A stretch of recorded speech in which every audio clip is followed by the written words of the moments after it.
Sun is setting. Beautiful day outside today. I don't know what the temperature is. So, starting to cut a little bit more into this bramble here. I've been taking the advice of a local builder. Said you should just brush hog it down. It'll come back as nice grass.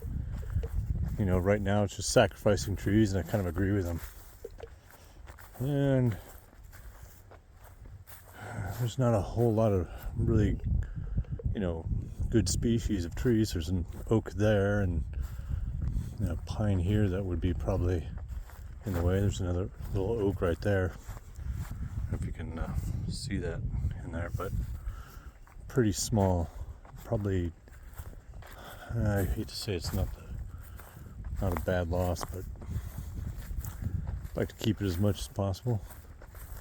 You can see there's some trees in there that really have a lot of growth over them. Most of that, I believe, is rattan vine, but after rattan vine or grape gets in there, what I oftentimes find is that pretty soon after that is a sawtooth briar and or the Japanese honeysuckle. But you can start to see like what I've been clearing and all that kind of stuff. Big piles of crap to burn. Wood chipper that I'm replacing the blade on. More piles of shit. Started thinning this. I don't even know what kind of trees these are that I'm saving.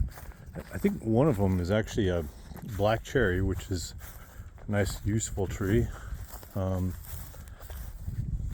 There's a couple of gum trees in there, and those might be sycamores. They're not terribly straight is the problem.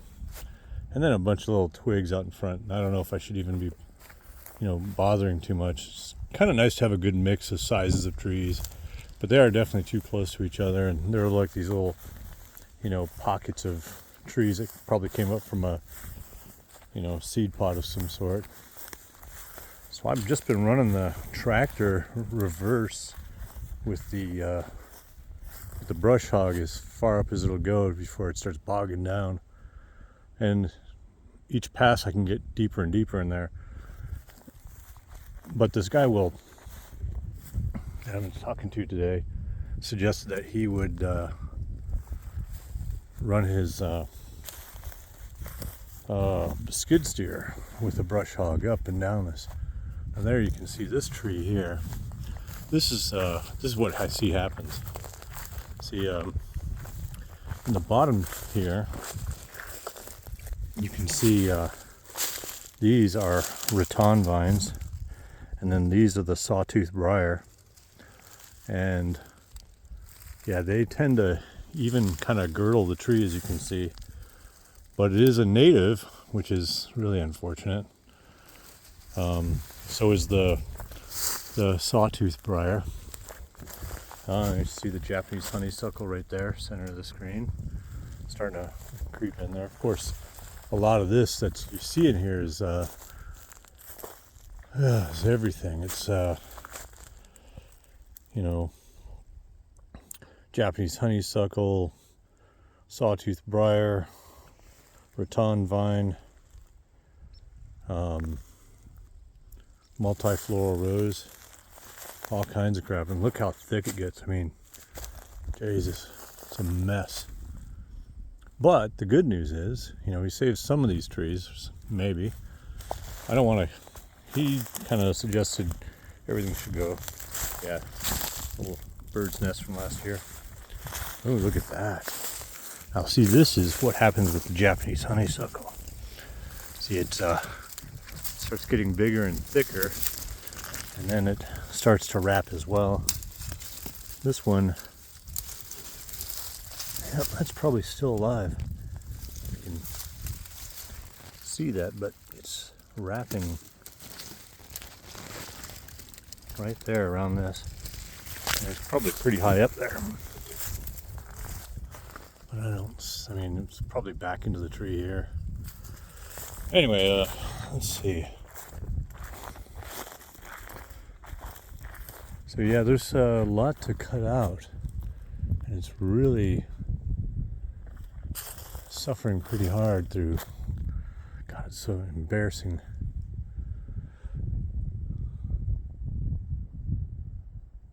So he's kind of suggesting just brush hogging it all. My concern with that is that the Japanese honeysuckle is already rooted, which means it'll come back. Yeah, once it's cut down, you can probably mow it much easier.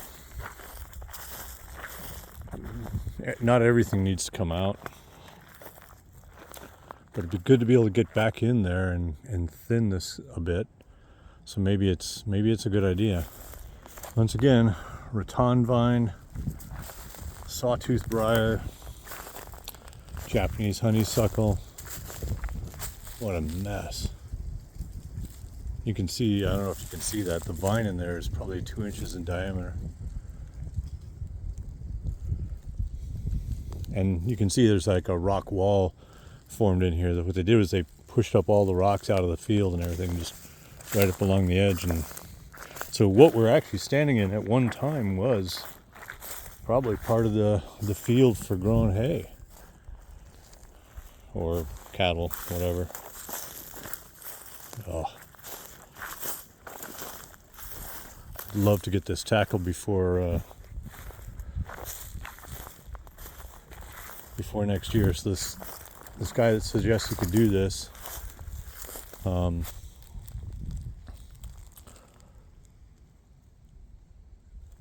would love it if you could tackle this portion down here, spare the bigger trees, and just come through here. And if he nicks a tree or two or whatever, I'll judge whether I can keep it or not. But it's there's a lot of stuff that can be probably taken out. Obviously things like this big oak tree here, it's not terribly big, but it's not bad. I want to keep that. Short little stands of trees maybe. Alright, so there's my dog way back there. Alright, sun is setting, beautiful evening. Incidentally, so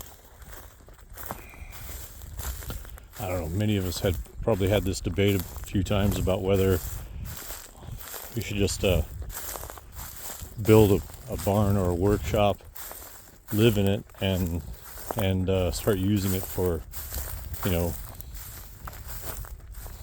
tools, and start doing my build from there. That the first thing you should build is a workshop.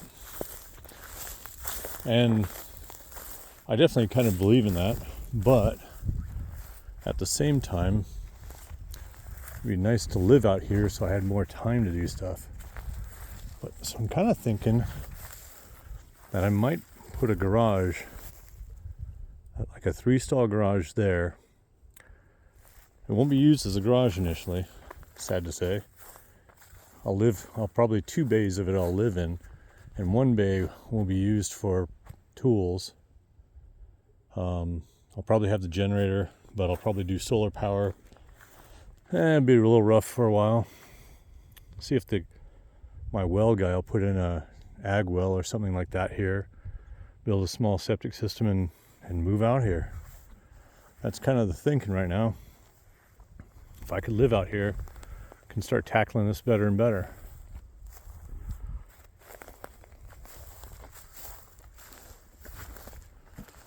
I have to get that garage fixed up well enough, insulated and all that, to be able to live out here and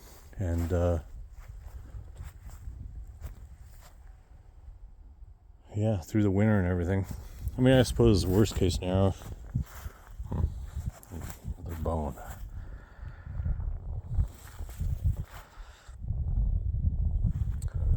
Put that with the bone pile.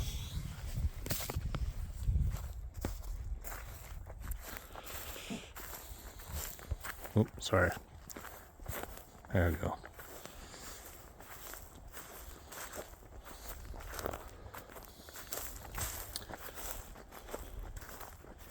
Don't ask me why, I'm just throwing all the bones in here.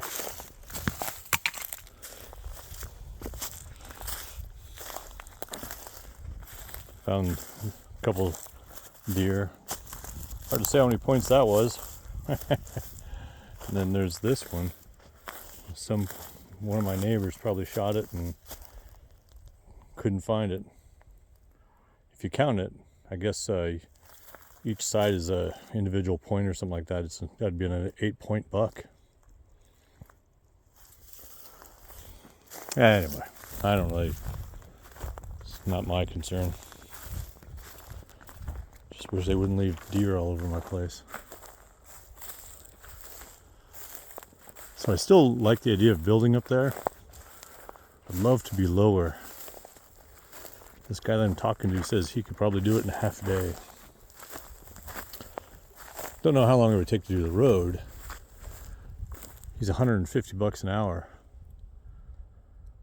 But man, have a house right up there. Have a barn right there, a garage. The entrance to the property is just over there next to that power pole. Come in, park the hot rod there. Pickup truck would be there. Drive the pickup truck up there, and or whatever. Hell, I could take the car up there if I build the road right.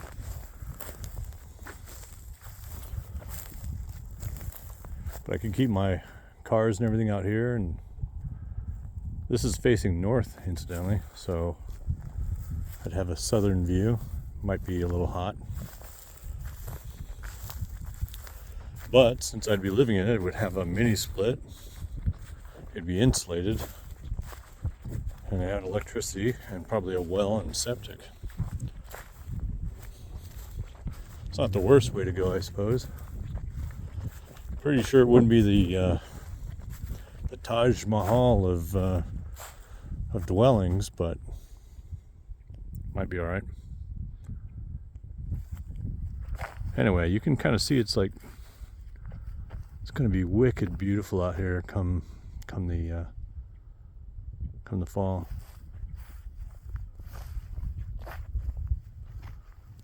Come the spring. And there's some stuff to still work on. There's always going to be stuff to work on, but can you just imagine what it's going to be like? All these trees filled in.